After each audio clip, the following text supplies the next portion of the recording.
Comedian திரு ஈரோடு மகேஷ் அவர்களை பேச அழைக்கிறோம். கருவறையிலே கால் பதித்த நாள் தொட்டு மேடையிலே பூரிப்போடு நிற்கின்ற இற்றை நாள் வரை நான் போகிற வழியெங்கும் நான் போகிற ஊரெங்கும் துணைக்கு தன்னுடைய இதயத்தையும் அனுப்பி வைக்கிற என்னுடைய தாய் தந்தையரின் பாதங்களை பணிந்து என்னுடைய பணியை துவங்குவதிலே மிகப்பெரிய மகிழ்ச்சி அடைகிறேன். இப்படி ஒரு நல்ல நிகழ்வு நடப்பதற்கு காரணமாக இருக்கிற இந்த இடத்தை வழங்கியிருக்கிற கற்பக விநாயகா குழுமத்தை சார்ந்த இயக்குனர் உள்ளிட்ட பேராசிரியர்கள் உள்ளிட்ட அத்தனை பேருக்கும் என்னுடைய இதயம் நிறைந்த நன்றிகள். நான் காலையில் பேசலாம் என்று நினைத்தேன். அது மெல்ல மெல்ல நகர்ந்து மதியமாகி இருக்கிறது, நண்பகல் ஆகியிருக்கிறது.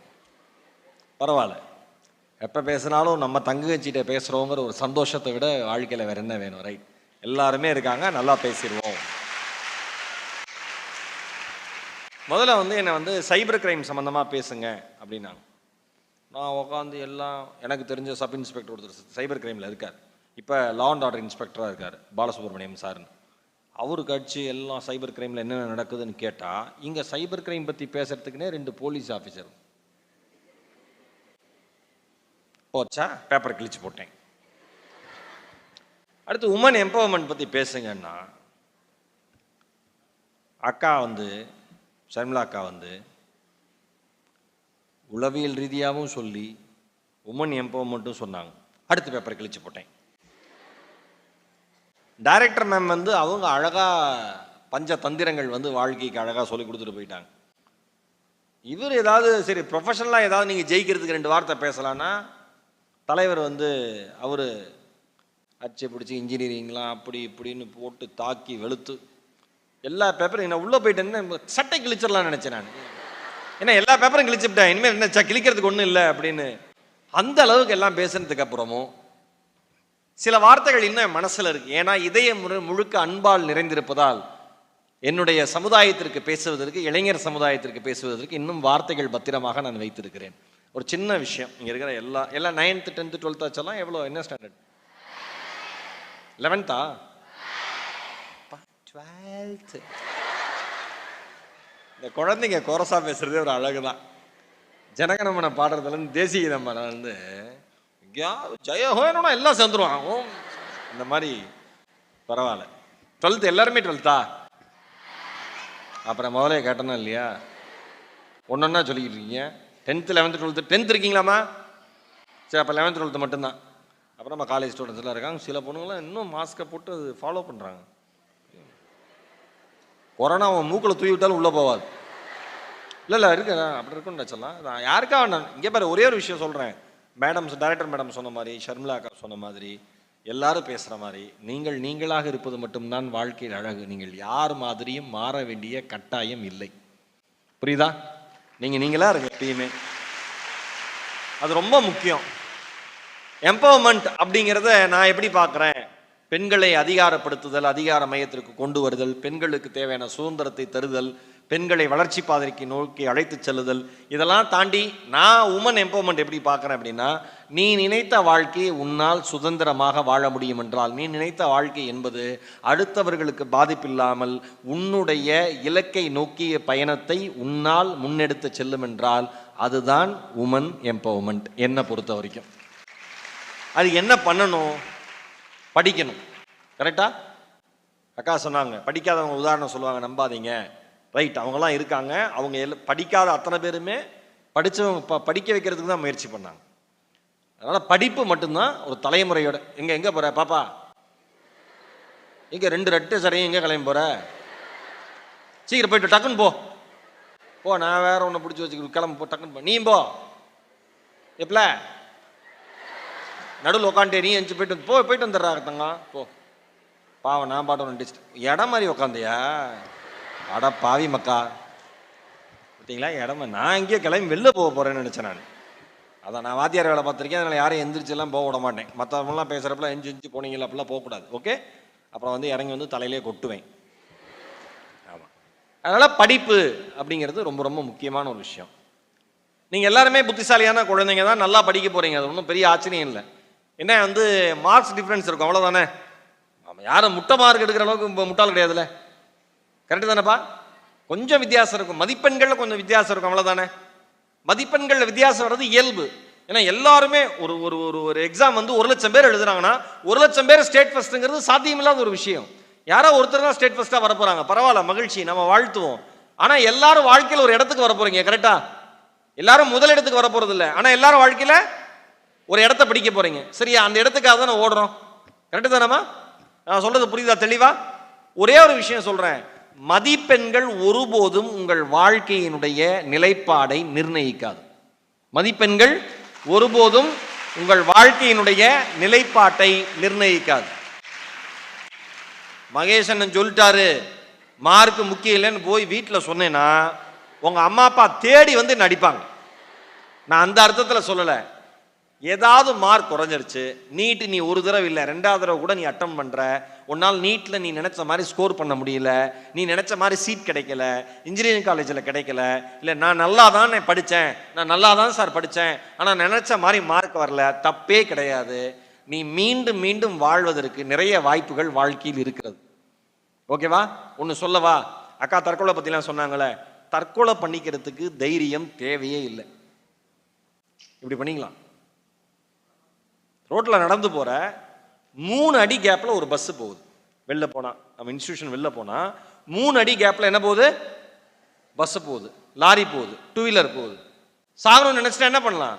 இப்படி நடந்து போகிற நாம லைட்டாக யூட்டர்ன் பண்ணா அவன் கொண்டு போயிடுவான்.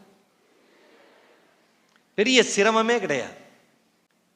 என்னைக்குமே சாகரத்துக்கு தைரியம், தற்கொலைக்கு தைரியம் தேவையில்லை. வாழ்வதற்குத்தான் இறுதி மூச்சு வரை தைரியம் வேண்டும். தைரியம் மிகுந்த பெண்களாக நீங்கள் இருக்க வேண்டும். வாழ்றதுதான் எனக்கு கெத்து. நீ நல்லா படிச்சு கம்மியா மார்க் எடுத்து காலேஜில் சேர்றியா, நீ காலேஜில் சேர்ந்தில, அதுவே கெத்து தான், அதுவே கெத்து தான், சந்தோஷம் தான், மகிழ்ச்சி தான். இன்னைக்கு எவ்வளோ பேர் ஹையர் எஜுகேஷன் போக முடியாமல் பாதியிலேயே பள்ளி படிப்போடு நின்றுறாங்க. நல்லா படிக்கிற புத்திசாலி குழந்தைங்க வறுமையினால. உங்களால் போக முடியுதுல்ல, அவ்வளோதான். உங்களை இங்கே பாருங்க, இந்த உலகத்தில் எந்நேரமும் நம்மளை வந்து கை தூக்கி விட, எந்நேரமும் நம்மளை காப்பாற்றி விட, எந்நேரமும் நம்மளை கரை சேர்த்து விட, நீங்கள் கண்ணீர் விட்டால் உடனே ஓடி வந்து உங்கள் கண்ணீர் துளிகளை துடைக்க அடுத்தவனுக்கு டைம் கிடையாது. நல்லா ஞாபகம் வச்சுக்க. எல்லாரும் நல்லவன், உதவி செய்வான், எவனுக்குமே டைம் இல்லை இன்னைக்கு. அவன் வேலையை பார்த்துட்டு ஓடுறான். க்ளோஸ் ஃப்ரெண்ட்ஸ் 2 பேரும் ஒரே பேனா பிடிச்சா எக்ஸாம் எழுதுறீங்க. நானும் அவ்வளோ க்ளோஸ் ஃப்ரெண்ட்ஸ் சார். சரிம்மா, ஒரு பேனா கொடுங்க, ஒரு பக்கம் நான் எழுதுறேன், இன்னொரு பக்கம் அவன் எழுதுவான். அப்புறம் உன்னை பற்றி எல்லாமே அவங்க எழுதுவாங்க. முடியுமா? வாய்ப்பு இல்லைல்ல. ஏன்? உங்க பேனா, அவங்களுடைய எழுதுகோள் அவங்க கையில் கொடுக்கப்பட்டதுன்னா உன்னுடைய விதியை நீ மட்டும்தான் எழுத முடியுமே தவிர இந்த உலகத்தில் யாராலும் உன் விதியை நிர்ணயிக்க முடியாது. சிம்பிள். யாராலையும் பண்ண முடியாது. நீ தான் இந்த எக்ஸாம் நல்லா எழுதலையா, அடுத்த எக்ஸாம் நல்லா எழுதுறேன்னு நினைச்சுக்கோ. புத்திசாலித்தனமா இரு, துருதுருப்பா இரு, ஷார்ப்பா இரு, கவனத்தோடு வாழ்க்கையை அணுகு. இதுதான் நான் பெண்களுக்கு சொல்றது. கவனத்தோடு வாழ்க்கையை அணுகுங்கள். எவன் ஒருவன் உங்களிடம் அதிகமாக அன்பு ஒழுக பேசுகிறானோ அவனிடம் அதிக ஜாக்கிரதையோடு பழகுங்கள்.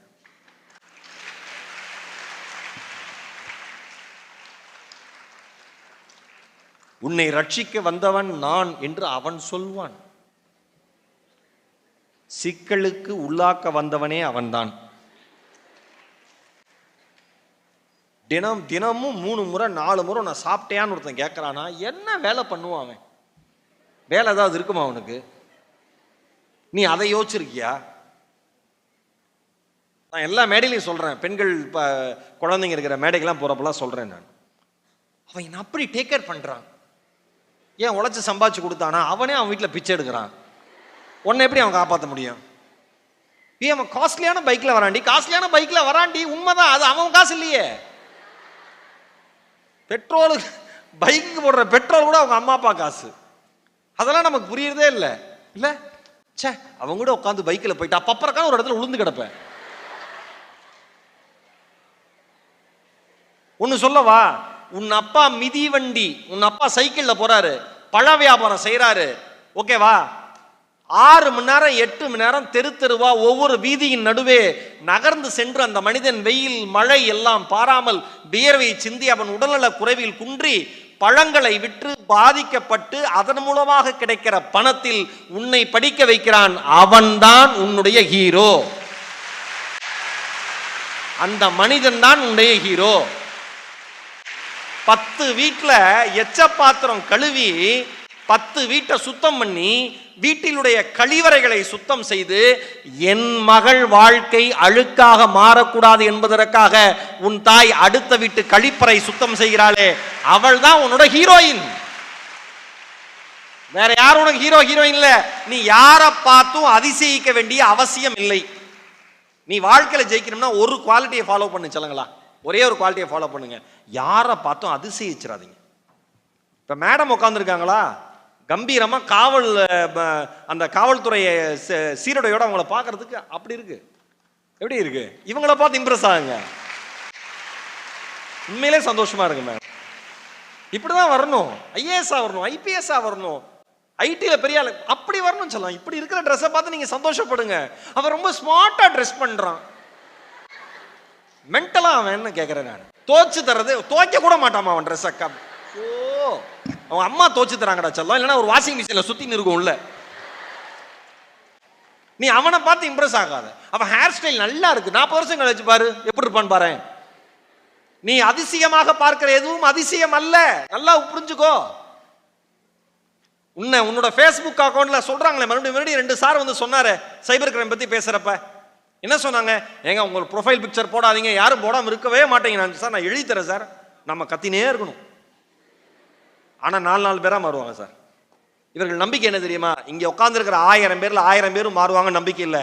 அவங்க அந்த 2 சகோதரர்கள் பேசினது மூலமா 10 பெண்கள் தெளிவான அவங்க வாழ்க்கை கிடைச்ச வெற்றி, அவங்க துறைக்கு கிடைச்ச வெற்றி, இந்த சீரோடைக்கு கிடைச்ச வெற்றி. அப்படிதான் ரேஷியோ இருக்கும், அப்படிதான் விகிதம் இருக்கும். ஏன் நீ அழகா இருக்கேன்னு காமிச்சிட்டு என்ன ஆக போகுது? ஜிபேல உனக்கு டெய்லி 1000 ரூபாய் அனுப்புவான் அவன்.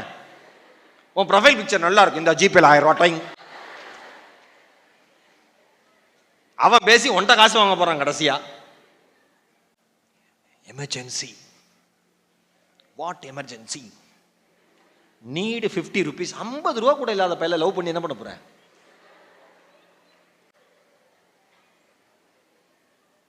அவன் ரொம்ப டேக் கேர் பண்றான். 50 ரூபா கொடுத்தாவா? ரீசார்ஜ் பண்றதுக்கு அப்பா அம்மாட்ட காசு வாங்குறான் பக்கி பையன். அவன்கிட்ட போய் பண்ணா சொல்லுங்களா. தெளிவா இருங்கடா தங்க. நீ அண்ணான்னு கூப்பிடாத அப்படின்னு சொன்னா சித்தப்பான்னு கூப்பிட்டான்னு கேளு, தப்பே கிடையாது. உன் அழகை வைத்து ஒருவன் உன்னை மயக்க பார்த்தால் நிச்சயமாக அவனிடம் அறிவு இல்லை, ஒழுக்கம் இல்லை என்ற அர்த்தம். நல்லா புரிஞ்சுக்கோ.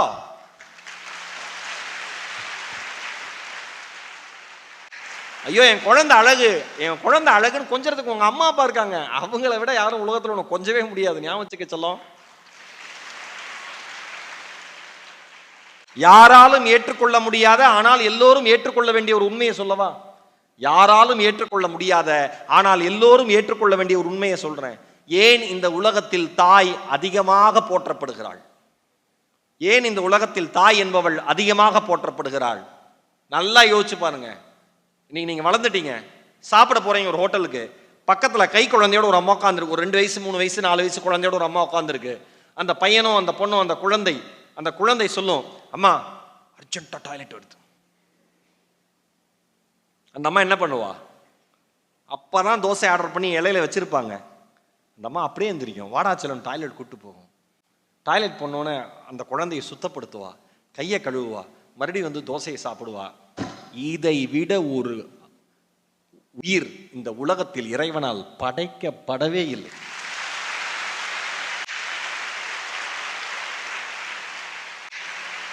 யாருமே பண்ண மாட்டாங்க. நாம என்ன பண்றோம்? ஏதோ ஃபேஸ்புக்கில், ஏதோ இன்ஸ்டாகிராம்ல, ஏதோ ட்விட்டர்ல யாருனே தெரியாத ஒரு ஆளுக்காக அம்மாட்ட எதிர்த்து பேசுறோம். ஃபேஸ்புக் காதல் மூலமாக சில வருடங்களுக்கு முன்பாக பெற்ற தாயை கொலை செய்த சம்பவம் அண்மையில் இருக்கிற திருவள்ளூர் மாவட்டத்தில் நடந்திருக்கிறது. உண்மையா மேம்? யாருன்னே தெரியாது, ஃபேஸ்புக் மூலியமா காதல். பெத்த அம்மாவை கொண்டுருச்சு அந்த பொண்ணு. இந்த பொண்ணு நீ சாப்பிட்றப்ப உன்னுடைய மலத்தை கழுவி சுத்தம் செய்து மறுபடியும் தட்டுக்குள் தன்னுடைய கைகளை நுழைத்த அந்த தெய்வீக கரங்களை நீ அசுத்தப்படுத்தி இருக்கிறாய், கொண்டிருக்கிறாய். எங்க போய் நிக்குது இன்னைக்கு சைபர் கிரைம்? ஏன் மறுபடியும் மறுபடியும் மறுபடியும் எல்லாரும் பேசிக்கிட்டே இருக்காங்க? ஏன் கவர்மெண்ட் இவ்வளோ அவேர்னஸ் கொடுத்துட்டே இருக்கு? எவ்வளோ கொடுத்தாலும் நீங்க கேட்க மாட்டேங்கிறீங்களே. இன்ஸ்டாகிராமில் ஒரு பையனோட ஃபோட்டோ நல்லா இருந்ததுன்னா உடனே கிளிக் பண்ணுறீங்க. நமக்கு தெரியணும்ல, நம்ம ஃபோட்டோ அழகாக இருக்கு, நான் ரெக்வஸ்ட் கொடுத்துருக்கான், நாம் எப்படி இருக்கோம் நமக்கு தெரியும், எவ்வளோ ஆப்பை யூஸ் பண்ணணும் நமக்கு தெரியும். அதே மாதிரி அவன் எவ்வளோ ஆப்பை யூஸ் பண்ணியிருப்பான்னு உனக்கு தெரிய வேண்டாமா? நேர்லயே பார்க்கறதில்ல. பிரச்சனை வந்து போலீஸ் ஸ்டேஷன்ல தான் ஒருத்தரை பார்த்து 2 பேரும் ஷாக் ஆகிக்கிறாங்க. என்ன நீ இப்படி இருக்க, நீ தான் இப்படி இருக்க. போலீஸ்காரங்க அந்த பிரச்சனையை விட்டு அவங்களுடைய சமாதானப்படுத்துறாங்க. 2 பேரும் நல்லா இருக்கடா, தயவு செஞ்சு அமைதியா இருக்கடா. 2 பேர் முகமும் 2 பேருக்கும் அதிர்ச்சியா இருக்கு. முதல்ல அதிர்ச்சி ஏமாத்துனது இல்ல, இந்த முகரக்கட்டை அது அவனா நீ அவளா நீ, ஒருத்தருக்கு ஒருத்தர் பாத்துக்கிறான். ஏன் நீ பாருங்க செல்லங்களா, ஒரே ஒரு விஷயம், நீ படிச்சிரு, இந்த உலகத்துக்கு நீ அழகா தெரிவ, நீ தன்னம்பிக்கையில முன்னேறி இந்த உலகத்துக்கு அழகா தெரிவ. நீ இங்க நான் என்ன தெரியுமா சொல்றேன், இந்த நாட்டை காப்பாற்றுகிற பொருளாதார வல்லுநராகவோ, இந்த நாட்டுக்கு மறுமலர்ச்சி ஏற்படுத்தி தருகிற ஒரு பெரிய சயின்டிஸ்டாவோ, இல்ல இந்த நாட்டில் இருக்க புதுசா நோயெல்லாம் வருது அதை கண்டுபிடிக்கிறதுக்கு ஒரு மருத்துவ விஞ்ஞானியாவோ நீ ஆகவே வேண்டாம். குறைந்தபட்சம் உன் குடும்பத்தை ஒரு ஸ்டெப்ல இருந்து அடுத்த ஸ்டெப்பு கொண்டு போனீங்கன்னா உன்னை விட வாழ்க்கையில் பெரிய சாதனையாளன் இந்த உலகத்துல யாருமே கிடையாது. தள்ளு வண்டியை தள்ளிட்டு எங்க அப்பா வீதி வீதியா பணம் வித்தார் சார், நான் சம்பாதிச்சிட்டேன் சார், இனிமேல் எங்க அப்பா எங்கேயும் போக வேண்டாம் சார் சொல்றியா? ராயல் சல்யூட் உனக்கு. இதை விட்டுட்டு எவனுக்கோ மெசேஜ் பண்ணி தொலையாத. கோபமா வருது எனக்கு. மெசேஜ் பண்ணி நம்பர் பிளாக் பண்ணு, வேற நம்பர்ல இருந்து வந்தா பிளாக் பண்ணு, பிளாக் பண்ணினே இரு. அவன் ஒன்ன மட்டும் ட்ரை பண்ண மாட்டான், 10 பேரை ட்ரை பண்ணுவான், விட்டுருவான். புரியுதாமா?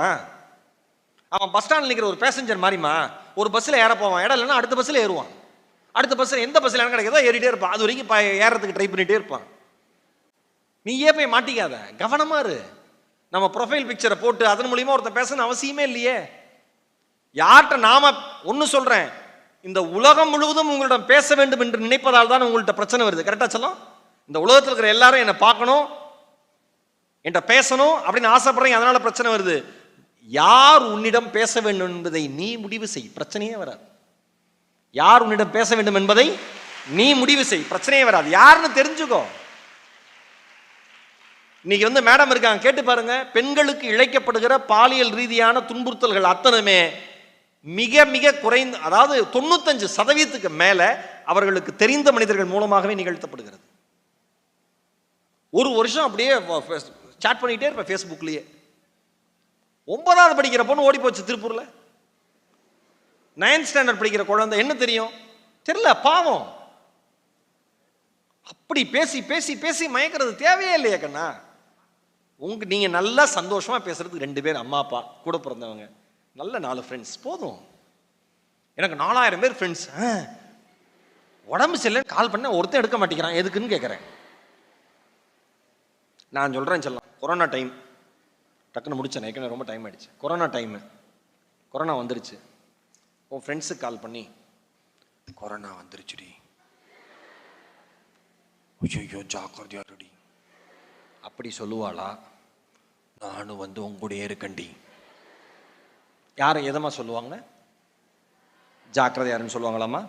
யாரும் அவங்களோடய இருப்பாங்க? இவ்வளவுதானம்மா ரிசல்ட் தெரிஞ்சிருச்சா? நீங்களே சொல்லிட்டீங்களா? இறுதி வரை யார் உங்களுடன் இருக்க போகுது என்பது உங்களுக்கு தெரியுமா? இவ்வளவுதான் லைஃப். நட்பு இருக்கும், நண்பர்கள் உடன் இருக்க வாய்ப்பில்லை. பிராக்டிக்கலான உண்மை அதுதான். தயவு செஞ்சு அதை புரிஞ்சுக்கோங்க. இன்னொன்று, அழகை இன்னைக்கு பெண்களுக்கு வர பிரச்சனை, இந்த லோன் ஆப்பு அது எல்லாம் நீங்கள் அடுத்த லெவல் சம்பாதிக்கிறப்ப உங்களுக்கு தெரியும். இல்லை இது ஏன் உங்களுக்கு, நீங்கள் நிறைய பேர் நினச்சிருக்கலாம், ஏன் இப்படி போலி லோன் ஆப் மூலிமா இவ்வளோ பண மோசடி பண்ணுறாங்கன்னு நமக்கு சொல்கிறாங்களே, நம்மளுக்கு இது தேவையில்லையே அப்படின்னு கூட சில பேர் யோசிச்சிருக்கலாம். இது உங்கள் அப்பாவுக்கு சொல்லுங்கள், உங்கள் அண்ணனுக்கு சொல்லுங்கள், அப்பா இந்த மாதிரிலாம் வந்தால் நீங்கள் கால்லாம் அட்டன் பண்ணாதீங்கப்பா, இப்படி ரெஸ்பாண்ட் பண்ணாதீங்கப்பா, 5000 ரூபாய்க்கு ஏதாவது வந்து அன்அஃபிஷியல் ஆப்பெல்லாம் டவுன்லோட் பண்ணிடாதீங்கப்பா, நீங்கள் சொல்லலாம், எஜுகேட் பண்ணலாம். அப்பா சந்தோஷப்படுவார், என் பொண்ணு என்னை காப்பாற்றிருச்சும்பார். இதான், இதுக்கு தான் அந்த எஜுகேட் பண்ணுறது. எல்லா விஷயத்தையும் கவனமாக கேளுங்க, புரியுதா? ஒரே ஒரு விஷயம் மட்டும் சொல்கிறேன். லிசி வெலாஸ்குவஸ் அப்படின்னு ஒரு பொண்ணுமா, நீங்கள் டைம் இருக்கிறப்ப கூகுளில் போய் லிசின்னு போட்டிங்கன்னாவே பேர் வந்துடும். ஏன்னா கூகுளுக்கு தெரியும் நீங்கள் எந்த நோக்கத்தோடு எந்த பட்டனை அழுத்துகிறீர்கள் என்பது ஆர்டிஃபிஷியல் இன்டெலிஜென்ஸ். அதுக்கு தெரிஞ்சிடும் நீங்கள் எவ்வளோ தப்பாக அமுத்தினாலும், பேரை தப்பாக அமுத்தினாலும் அது கரெக்டாக காமிக்குதா? அந்த நம்பிக்கையில் தானே கூகுளே நம்ம டச் பண்ணுறோம். கண்ணா பின்னான்னு அமுத்துவான் பேரை. உண்மையிலே கூகுள்லாம் கோயில் கட்டி கும்பிட வேண்டிய ஒரு கடவுள், அது உண்மையிலே அது கடவுள் தான் கூகுள்லாம். அதில் நல்லது பண்ணணும். நீங்கள் டச் பண்ணாவே தெரிஞ்சிடும் என்ன நீங்கள் எதை தேடுறீங்களோ அது தொடர்பான செய்திகள் வந்துகிட்டே இருக்கும். உங்களுக்கு அதுதான் பிடிக்குதுன்னு. நல்லா அழகாக பேசின அந்த 6 பெண்களுக்கு ஒரு பலத்தை கைத்தல் கொடுங்களேன். ரொம்ப அழகாக பேசுனாங்க எல்லாருமே. சூப்பராக பேசுனீங்க. ஹீரோவா ஜீரோவாங்கிறதுல. அந்த லிஸ்ஸி வெலாஸ்குவஸ், அது அமெரிக்காவை சார்ந்த ஒரு பெண்மணி. டெக்சாஸ் மாநிலத்தில் அந்த பொண்ணு பிறந்துச்சு. பிரசவத்துக்கு ஒரு 4 வாரம் முன்னாடியே பிறந்துருச்சு கண்ணு அந்த குழந்தை. 1989, 1989. பிறக்கிறப்ப அதோட எடை 1 kilo 219 gram, 1.219 kilogram. Kilogram 1 kilo 219 gram தான் எடை. மருத்துவர்கள்லாம் கை விரிச்சிட்டாங்க. ஏன்? ஒரு வித்தியாசமான வியாதி, ரேர் கன்ஜென்ஷியல் டிசீஸ் அப்படின்னு ஒரு நோய் அந்த பொண்ணுக்கு. எது சாப்பிட்டாலும் உடம்புல கொழுப்பு தங்காது, நிறைய சாப்பிட முடியாது. வித்தியாசமான நோய்கள் உடனடியாக அந்த பெண்ணை தாக்கும், அந்த லிஸ்ஸியை. இதெல்லாம் ஒன்றுமே பண்ண முடியாதுன்ட்டாங்க. கஷ்டப்பட்டு அவங்க பேரண்ட்ஸ் அப்படியே வளர்க்குறாங்க. எலும்பும் தோலுமா அந்த குழந்தை இருக்கு. அந்த குழந்தையோட 4வது வயசுல வலது கண் பார்வை பறி போயிடுது. அவ்வளோதான் எதிர்ப்பு சக்தி. 5வது வயசுல பிளே ஸ்கூல், கிண்டர் கார்டன் அனுப்புறாங்க. மற்ற குழந்தைங்கள்லாம் பயந்து ஓடுறாங்க இந்த குழந்தையை பார்த்துட்டு. வித்தியாசமா இருக்கா, பேய் மாதிரி இருக்கா, நான் கூட படிக்க மாட்டேன்னு அந்த குழந்தைங்களாம் ஓடுது. அவங்க பேரண்ட்ஸ்லாம் எதிர்ப்பு தெரிவிக்கிறாங்க. உன் குழந்தைய போய் வேற ஸ்கூல்ல போய் சேர்த்து அப்படின்னு சொல்லி. அந்த லிஸ்ஸிக்கு பெரிய ஆதரவு உங்களுடைய பெற்றோர்களும் கூட பிறந்தவங்க மட்டும்தான். 17 வயசு அந்த குழந்தைக்கு, 17 வயசு ஆகுது அந்த சகோதரிக்கு. யூடியூப்ல ஒரு வீடியோ பார்க்குறான். வேர்ல்ட்ஸ் அக்லியஸ்ட் உமன் அப்படின்னு ஒரு வீடியோ, அந்த தலைப்பிடப்பட்ட ஒரு வீடியோ. என்னடா இப்படி ஒரு வீடியோவா, ஏன் இப்பெல்லாம் இந்த மாதிரிலாம் வீடியோ போஸ்ட் பண்ணுறாங்க அப்படின்னு அந்த வீடியோவை கிளிக் பண்ணுறான். கிளிக் பண்ணோன்னே அந்த வீடியோவில் இருக்கிறது தான் அவள் புரிஞ்சுக்கிறதுக்கே சில மணி துளிகள் ஆயிடுது. உடஞ்சு போய் உட்கார்றா. உலகத்திலேயே மிக மோசமான அழகில்லாத பெண்மணிங்கிற தலைப்பில் அந்த வீடியோ இருக்கு.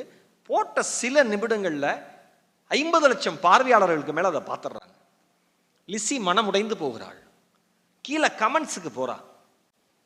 கமெண்ட்ஸ்ல எல்லாம் போட்டிருக்காங்க, இவ பேய், இவ பேயோட குழந்தை, சாத்தானோட குழந்தை, இவெல்லாம் செத்தரலாமே, இவ ஏன் உயிரோடு இருக்கா அப்படின்னு ஏகப்பட்ட கமெண்ட்ஸ்.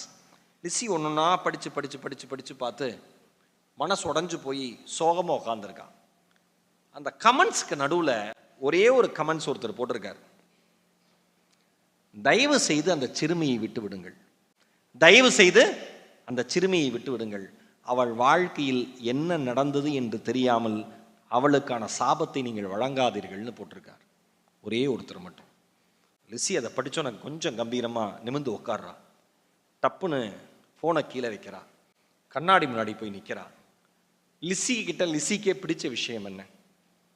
டைரக்டர் மேடம் பேசுகிறப்ப சொன்னாங்களே, செல்ஃப் லவ், உங்களை நீங்களே பார்த்துக்கணும், சக்தா சாப்பிடணும், அட்லீஸ்ட் டைமுக்காக சாப்பிடணும்னு. லிஸ்ஸிக்கே பிடிச்ச விஷயம் என்ன? கண்ணாடி முன்னாடி கம்பீரமாக சொல்லி பார்க்குறா. கண்ணாடியில் லிஸ்ஸியை பற்றி லிஸ்ஸிக்கு பிடிச்ச விஷயத்தை பாயிண்ட் அவுட் பண்ணி எழுதுறா. ஏன்? தினமும் கண்ணாடி பார்க்குறப்ப லிஸ்ஸி இவ்வளோ கம்பீரமான பெண்மணின்னு அவளுக்கே தெரியறதுக்காக கண்ணாடியில் எழுதி வச்சுக்கிறான். மெல்ல மெல்ல மெல்ல அவள் வாழ்க்கை மாறுது. உலகம் முழுக்க அவளை கவனிக்க ஆரம்பிக்குது. ஒரு மிகப்பெரிய மேடைகள் லிஸ்ஸி சொன்னால், நான் எப்படியெல்லாம் தற்கொலை செய்து சாக வேண்டும் என்று நிறைய பேர் என்னுடைய அவங்க அந்த வீடியோ கீழே கமெண்ட்ஸில் போட்டிருந்தாங்க. நான் சாக வேண்டும் என்று விரும்பியவர்களுக்கு நீங்கள் எப்படி வாழ வேண்டும் என்று கற்றுத்தருவதற்காக நான் உயிரோடு இருக்கிறேன், இனிமேல் கற்றுத்தருவேன். இங்க இருக்கிற அத்தனை பேருக்கு சொல்றேன், லிஸ்ஸி சொன்ன அற்புதமான வாக்கியம் இங்க இருக்கிற அத்துணை பெண் குழந்தைகளுக்கும் சகோதரிகளுக்கும் சொல்லுகிறேன், என் வெற்றி தான் என் அடையாளமாக இருக்க வேண்டுமே தவிர, என் வெற்றி தான் என் அடையாளமாக இருக்க வேண்டுமே தவிர என் தோற்றம் அல்ல என்று சொன்னாள் லிஸ்ஸி. 2013 டெட், அமெரிக்க தனியார் நிறுவனம், டெட்ல பேசுறதுங்கிறது மிகப்பெரிய விஷயம், போ நீங்களாம் தெரிஞ்சுப்பீங்க. அது நடத்தின மாநாட்டில் நீ உன்னை பற்றி என்ன நினைக்கிறாய்னு கேட்டதுக்கு லிஸ்ஸி சொன்னாங்க, என்னுடைய எடை வெறும் 27 கிலோ, என்னுடைய எடை வெறும் 27 கிலோ. உலகம் முழுவதும் இருக்கிற மனிதர்கள் என்னை பற்றியும், என் அழகை பற்றியும், என் எடையை பற்றியும், என் தோற்றத்தை பற்றியும் அவ்வளவு கேலி செய்கிறார்கள். என் எடை வெறும் 27 கிலோ மட்டும்தான். ஆனால் என் நம்பிக்கையினுடைய எடையை இந்த உலகத்தில் எவராலும் அளந்து பார்க்க முடியாது. நான் அவ்வளவு நம்பிக்கையானவள் என்று சொன்னார். பி பியூட்டிஃபுல் பி யூ என்கிற ஒரு புத்தகத்தையும், சூசிங் ஹாப்பினஸ் என்கிற புத்தகத்தையும் இந்த மாதிரி நிறைய அவங்க எழுதியிருக்காங்க. எதுக்கு லிஸியை பற்றி சொல்கிறேன் அப்படின்னா, தயவு செய்து அழகை வைத்து உங்களிடம் நெருங்குபவர்களிடம் நீங்கள் கவனமாக இருங்கள். சைபர் கிரைமில் மிக மிக முக்கியமாக உங்களை முதல்ல இழுத்து வெளியில் போடுற விஷயம் அதுதான். கவனமாக இருந்துக்கோங்க. ஓகேவா? வாழ்க்கையில் எந்த சூழல்லையும் தோத்துட்டோன்னு மட்டும் நினச்சிடாதீங்க. எத்தனை முறை தோற்றாலும் வாழ்வதற்கு மீண்டும் ஒரு வாய்ப்பு இருக்கிறது என்று நம்புங்கள். வாருங்கள் சகோதரிகளே, வரலாற்றில் இடம் பிடிப்போம். நாளைய வரலாறு